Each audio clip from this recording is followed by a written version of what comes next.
So binugbog yung kapatid mo? Tinuntok po. Sinuntok sa tagiliran? Dito po. Tapos nung paalis na po, ang sabi niya po, gusto mo barilin kita. So may computer shop, may camera doon. Apo. Nasa yung CCTV? Nakila chairman na po. Bakit nag-hearing kayo kagabi? Hindi na to pang barangay eh. Nasaan naman yung police major na para magpaliwanag? Nagkaharap kayo kagabi. Anong nangyari kagabi? Wala po. Ganito kaya, hahamunin kita. Pupunta ako dyan, sama yung victim, iharap mo sa akin yung police mo. Because I know the process. Alam niyo po yung proseso. O kaya nga, but you keep on talking to me about dalhin dito. Ako, nag-iimbestiga na kami. Are you saying that we're not doing our job? Titingnan po namin kung oversight. Kaya pa na po Sir, this is not about you and me. This is about the process. Kaya nga, this is not between you and me. I'm not debating you. So, binugbog yung kapatid mo. Sinuntok po. Sinuntok saan? Tagiliran? Dito po. Bakit sinuntok? Nagkukwentuhan lang po sila, sir, ng mga kaibigan niya pagkatapos po mag-computer. Okay. Ah, Okay. Sinuntok paglabas siya. lang po, sinapak niya po. Paglabas niya Ng gate po nila. Kasi yung motor po, ito po yung pinaka-gate nila. Nakaparada Anong po yung dahilan motor ba't dito. sinuntok? Nakaupo po siya? siya. Opo, nakaupo. Sa motor po niya. Ayun. Opo. So lumalabas, umupo siya sa motor ng polis. Opo. Na hindi nagustuhan ng polis. Siguro po, sir. So, yun lang ang dahilan na nakita ko. Ba't may inupuan yung motor? Opo. Sumandal ba yung kapatid mo dun sa motor? Hindi po, sir. Nakaupo lang Alright, po. nakaupo lang doon. May CCTV ba tayo rito? Meron po, sir. Sigurado ka? Opo, sir. Kaninong CCTV? Sa barang CCTV, huwag ka muna sumagot hanggat patapos eh. Hindi tayo magdedebate. Tanong ako, sasagot ka. Nakikinig kasi yung spokesperson ng police. Gusto kong marinig niya ang ginagawa ko. Okay po. Eto, nag-iimbestiga kami. Iba yung proseso ng pag-iimbestiga. Sabayan mo ako, huwag kang kabahan. Okay po. Para nakasandal ka na sa pader. Salamat po. Okay? Ilang taon ang kapatid mo? 15 po. 15. So, ang kapatid mo maaring sumandal, umupo lang doon sa may motor niya. Nakaupo po. Anong klaseng motor ba to? Pagkala mo? Mio po. 15 years old lang to. Wala na akong ibang nakita. Bakit niya susuntukin? Siguro, uminit ang ulo niya dahil sa motor. Hindi kaya? O sige, hindi mo alam. So, kulang ka sa sumbong. Basta sinuntok ng kapatid mo. Pagkalabas niya doon sa may computer, Wala po kasing sabi-sabi, sir eh. Pagkalabas na lang po, suntok. Sandali. Nagsusumbong ka. Apo. Nagtatanong ako, sagutin mo. Apo. Kasi kung hindi, parang marami kang sinasabi, hindi yan ang tinutumbok ko. Ang dahilan lagi. Para nakikinig itong si Major Ines. At gusto kong nakikinig siya para maintindihan kung paano nangyari. Binugbog ang minor de edad na kapatid mo. Saan nangyari ito? Sa labas ng sa gate. Apo. At nangyari ito nang ang kapatid mo ay nakasandal sa motor. Okay? Tama? Okay po. So in other words, nakasandal sa motor, doon siya sinuntok sa tagiliran. Anong sabi ng kapatid mo na minor de edad? Ba't siya sinuntok? Pagkasapak niya po kasi, sir, ang salita niya po, Walang tambayan mura. ba yan? Ibig sabihin, tambayan ba yan, motor ko sinasandalan ko? Doon ako tumitingin sa dahilan. Tanong ko sa iyo, baka may nagawa ang kapatid mo dito kay Major? Hindi kaya? Wala naman po, sir. Wala So, po talaga. basta't sinapak lang siya dahil, Opo. dahil doon siya sa lugar na malapit sa motor. Opo. Sinuntok niya muna, tapos tambayan ba yan? Opo, tapos nung paalis na po, hindi ko po, ang sabi niya po, gusto mo barilin kita. Yun po yung Wala nakaano ka sa roon, akin. sabi ng kapatid mo. Hindi, marami din Hindi, po. wala ka roon, sinasabi. sabi ng Opo. kapatid mo at mga kasama May niya. voice record din po kasi, sir, yung Sino ang nag-record? yung sa may computer shop po yun galing, sir. So may computer shop, may camera doon. Apo. Nasaan yung CCTV recorded na nangyari? Nakila chairman na po. So, ang ginawa ng computer shop na may-ari, binigay kay chairman. Apo. Sigurado ka? Apo, sir. Sinubukan niya bang hinga ng CCTV, copy ng CCTV sa pambubugbog nitong police major na doon sa bata, minor de edad? Sinubukan ba Apo, ninyo? sir. Anong sinabi ni Kapitan? Sabi niya po, ibibigay niya po pagkatapos po ng namin hearing. Bakit nag-hearing kayo kagabi? Kay police na to, physical abuse na to Hindi na to pang barangay So ako, sinasabi ko lamang sa iyo, ibang klase na to. Galit ako sa barangay. Ngayon, sige. Nasaan naman yung police major na para magpaliwanag? Nasaan daw siya ngayon? So, Kagabi po nagharap. nagkaharap kayo kagabi. Anong nangyari kagabi? Wala po siyang sinabi, sir. So, bali wala ka? Wala siya nakikita? Wala po. Anong ginawa ng barangay chairman? Yun po, sinabi po na hindi daw po nagkaayos, ganito, ganyan. So, hindi nagkaayos? Opo. Bay mapagkaeng pala itong barangay chairman na to. Sa linya ng telepono muna kay Colonel Major Ines. Major, nakaabot na po ba yung insidente rito, pambubugbog daw ng isang police sa isang minor de edad na 15 years old? Ang suspect rito, police. Meron po ba kayo naka-assign na police dyan sa inyong distrito na pangalan na Police Major Patrick Rodriguez? Hindi ako pamilyar dito sa opisyal natin na ito. Pero pina-check po natin dito sa ating diwan at nalaman po natin nakaka-assign niya lang po rito kahapon. Bukas po yung ating pamunuan, pwede po siyang pumunta rito sa ating Women's and Children Concern Alright. section para po makunan siya ng statement at saka yung complaint niya po. Okay. I know exactly yung process kung paano gawin, ano? You don't have to walk me through on that aspect. When people come to us, we mean business. We say what we say and we see what we're saying. So dito po sa nakikita po namin, ano pong mali sa nakita po natin sistema? Parang ang barangay daw ata pinag-aayos sa isang bagay na pambubugbog ng isang man in uniform sa isang 15 years old na ang barangay ata mukhang tatanga-tanga, eh pinag-aayos. Ano bang ibig sabihin doon? Di ba dapat nagre-report agad? Gusto ko lang po maintindihan. Instead of you telling us exactly yung proseso, it's not the question of the process. Ano po ang solusyon na magagawa po ninyo rito in order for us to give justice dito sa bata na to dahil protektado ng batas? I'm not saying guilty po yung iyong police, pero you know the process. What should we do? Yes, sir. Maraming salamat po. We are protector of the weak and defender of innocent. Kung meron pong paglabag sa aming hanay, hindi po natin kinikibit balikat yan at hindi natin ito tolerate yan. Kung may pagkakataon po yung ating narireklamo, bukas po yung pamunuan po ng Manila Police District. Well, I'll tell you, I will cut you there, Major. Bukas din ang aming tanggapin, kaya pumunta na po sa amin dito because you guys, I'm saying, kung sa barangay decided to make this na pag-ayusin sila, I'm already telling you, I'm not asking your help. I'm already bringing this to your attention because we can bring this to the higher up. When we see dito sa sinasabi natin injustice, especially doon sa karapatan ng mga bata, if you guys are serve and protect, I want to say exactly yung gusto kong sabihin sa inyo kasi you teach me the process. Ako po, ano po ang mali dito sa nakikita nyo? Instead of you telling us na kinukuha mo na yung sumbong eh. Ihawak na po namin eh. Mag-iimbestiga na po kami eh. Para naman sir, sabihin mo eh. Hindi po kami police, kaya lang kami po, we're the program, hindi lang kami programa. Advocate po ako, anti-crime po ako eh. Anti-crime? Sir Ben, naniniwala po ako doon. O kaya nga sir, ano po ang mali sa nakikita ninyo rito na bakit po hindi natin makita yung police ninyo para the first thing you should do is to ask your police. That's what I want to hear from you. Kung nakaabot na po sa inyo, you should have talked to the suspect man dito, kung you respondent. Ginawa ko po yung paraan na mahanap natin kung talagang dito po talaga naka-assign sa Manila Police District. At nalaman nga po natin, dahil nga po kaka-assign lang po siya, wala pa po siyang assignment. Kung po magpapile po ng kaso yun at hinihintay po natin yung ating complainant, pumunta po siya dito sa amin at yung ating immediate action taken, makikita niyo po dyan.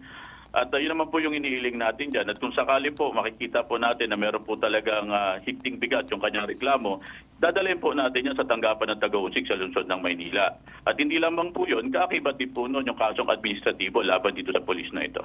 So in other words, hindi na kami mag-iimbestiga. Yan po, kailangan po natin magpunta rito yung Okay, ganito kaya, hahamunin kita. Pupunta ako dyan, sama yung victim, iharap mo sa akin yung police mo. I want you to sit down in front of us and then I will talk to this person, of course, minor to, nakikinig yung DSWD ngayon. So, sir, sandali. I'm not here to engage debate with you. I'm here to solve the problem. Do not talk to me about the process. Do not teach me because I know. Because I know the process. Alam niyo po yung proseso. O kaya nga, but you keep on talking to me about dalhin dito. Ako, nag-iimbestiga na kami. Are you saying that we're not doing our job? Titingnan po namin kung oversight. Kaya pa na po Sir, this is not about you and me. This is about the process. Totoo po yun. Kaya nga, this is not between you and me. I'm not debating you. I'm walking you through the process kasi may proseso rin kami. Major, stop.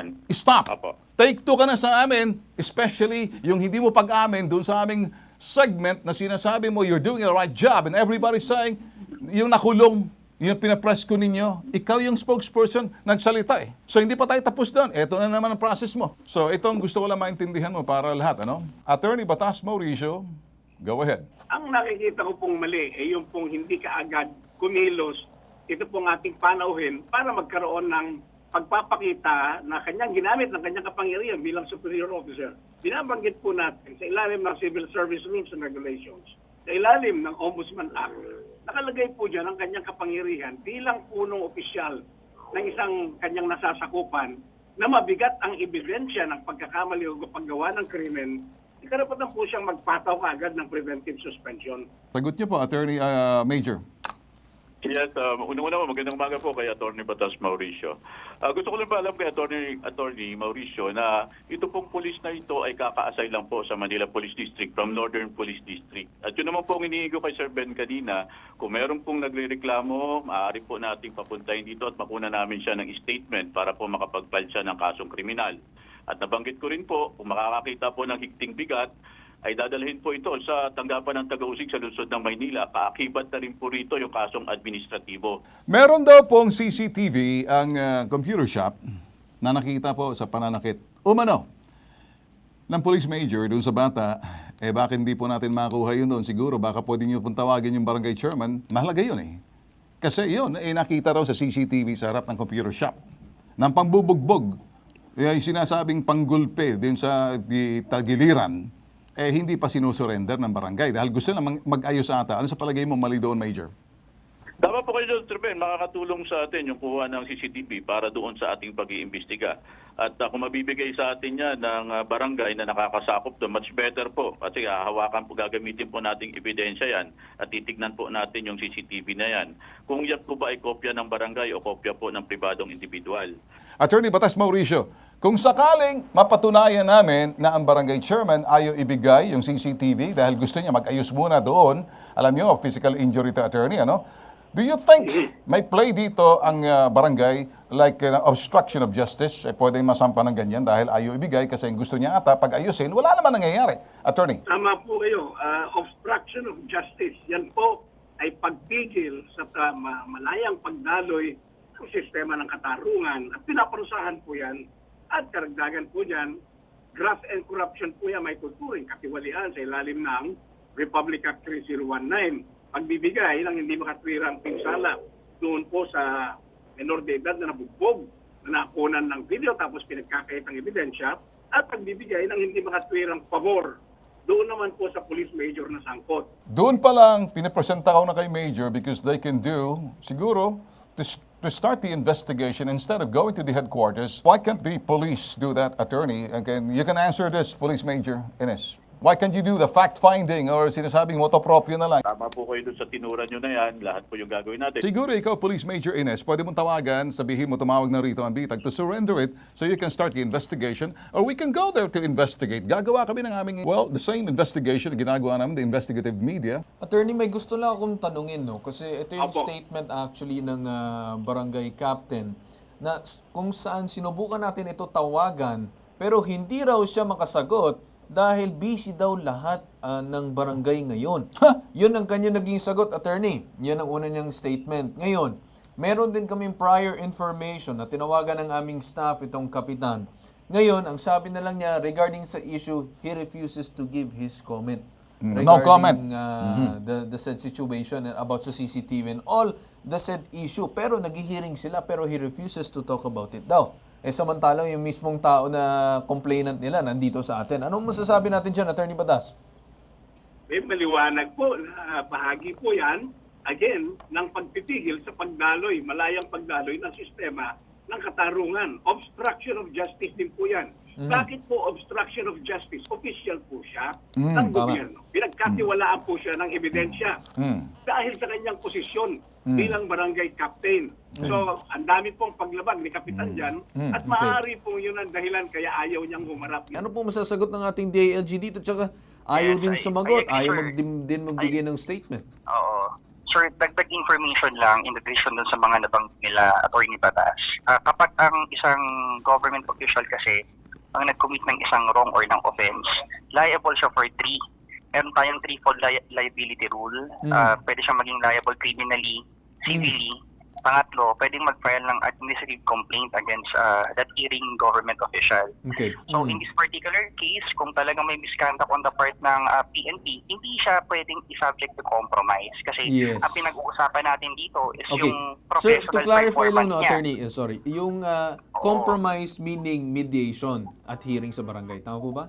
Oo. Okay. Yung sa barangay kasi, sir, usually, ang kino-cover ng katarungan pambarangay natin is yung criminal aspect and civil aspect. However, hindi lahat ay dapat dumaan sa barangay. Like for instance, kung halimbawa ang offense ay child abuse nga, most likely more than a year. Kasi sir, ang mga dumadaan lang ng barangay under the Katulungan Pambarangay Law, yung mga offenses na punishable, Okay. not exceeding 5,000 pesos na fine, or yung imprisonment not more than a year. Okay. So kung child abuse sa pagkakaalam ko, more than a year yung ano dyan, penalty of imprisonment. So obviously, hindi dapat yan dumaan sa barangay. Nagkaroon na rin po ng request from police station ng MPD noong January 3 para makuha ang kopya ng CCTV pero hindi pa rin daw ibinibigay ni Kapitan hanggang ngayon. Ang petsa na po ay, kung hindi ako nagkakamali, is January 27. So, napakatagal na ng panahon, 24 days, hindi pa rin i-turn over ng barangay. Kasi sir, nakikita namin nagiging delay dito yung mismong Kapitan. Hindi pag-aari ng barangay yung video. Ganito sir, huwag kayong mag-alala kasi immediately after our call, we are also going to coordinate with the barangay concerned to our field Okay. office. Yun pong importante na bagay. Let me clear that. It is not the barangay video yan. So, it is a CCTV na binigay allegedly ng may-ari ng video na yan sa barangay. I'm angry because he's now impeding, he's now obstructing. Can you just simply in this program call his attention to cooperate? Can you now call dito kay Barangay Rolando Reyes, Barangay 208 Tondo, Manila? Kung kinakailangan siguro, patawag pa dito sa tanggapan ni Mayor Isko Moreno. Madali lang naman to. Hindi naman to magsisino-sino. Total, under naman siya sa barangay. Maybe you can tell him now exactly what needs to be done para mapabilis yung investigasyon ng pulis. Sige sir, we're going to help po on this matter.